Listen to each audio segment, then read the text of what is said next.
Today we're going to unpack a really powerful argument about the Jeffrey Epstein case. And it's an argument that goes way beyond just the crimes themselves. It's about what this whole scandal really says about us.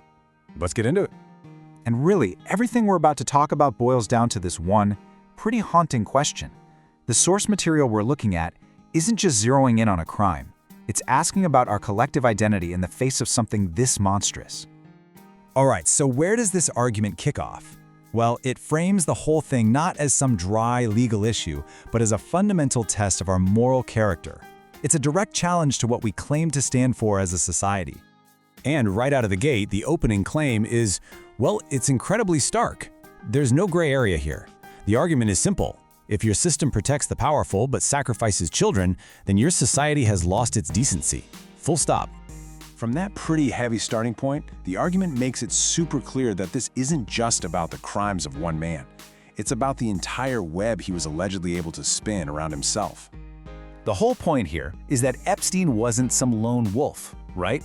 The core assertion is that he was enabled, even protected, by a powerful network of friends. We're talking politicians, business leaders, major celebrities. And that leads us straight to the absolute heart of the accusation: complicity. The idea here isn't that the system was just clumsy or incompetent. No, the argument is that this was an active, intentional choice to cover things up and protect the powerful. So who exactly is part of this system of protection? Well, the author points a finger at three major pillars of our society, arguing that each one played a critical role in the alleged cover-up. First on the list, the courts. The claim is that the judicial system, the one place you'd expect to find justice, was actually turned into a shield, offering up so-called sweetheart deals that protected not just Epstein, but his whole network. Then you've got the politicians. The accusation here is all about willful ignorance. The idea that people in very high places knew what was going on, but they chose to do nothing to protect their peers, their careers, and maybe even themselves. And finally, we have the media. The author argues that for years, the media basically treated this horrific story like it was just celebrity gossip. They minimized how serious it was, failed to expose the truth, and in doing so, they became complicit too. And all of this paints a picture of a justice system with two totally different sets of rules, doesn't it? For the rich and powerful, justice seems to just grind to a halt. Evidence gets sealed away. But for everybody else, an accusation means your name is plastered all over the headlines and your life can be destroyed in an instant. It really makes you ask, why the huge difference? And this is where we get to the author's core principle. Look, the source acknowledges that huge names like Donald Trump and Bill Clinton have been linked to Epstein, but it insists that's not the main point. The principle is way simpler, and it applies to everyone. Accountability for all, no matter who you are or what political party you belong to. Okay, so if you're faced with a system that you believe is this deeply corrupt, what do you even do? Well, the author proposes a solution that's incredibly simple and very, very direct. So how do you counter a system that's described as being this broken?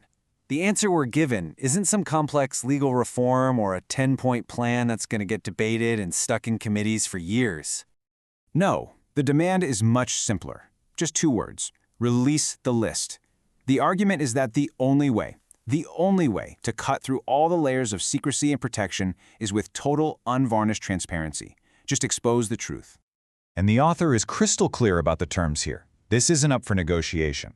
We're talking every single name. No blacked out sections, no special treatment for anyone, and absolutely no more excuses for why it can't be done.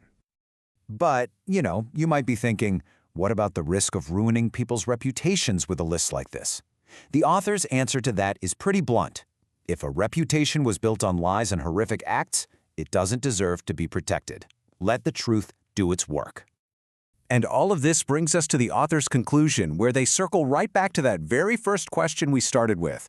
But this time, it's presented less as a question and more like a choice that we all have to make. And the stakes are laid out in the plainest terms possible. This isn't just about one case anymore, it's a test of society's very soul. Because from this point of view, choosing to protect the guilty is basically an admission that the entire system isn't just broken, but completely rotten to the core. And so we end right where we began. The author leaves us with this question, forcing a decision. Are we a people who demand accountability, no matter how high the cost? Or are we a people who choose silence to protect the powerful? The answer, they argue, will define us for generations to come.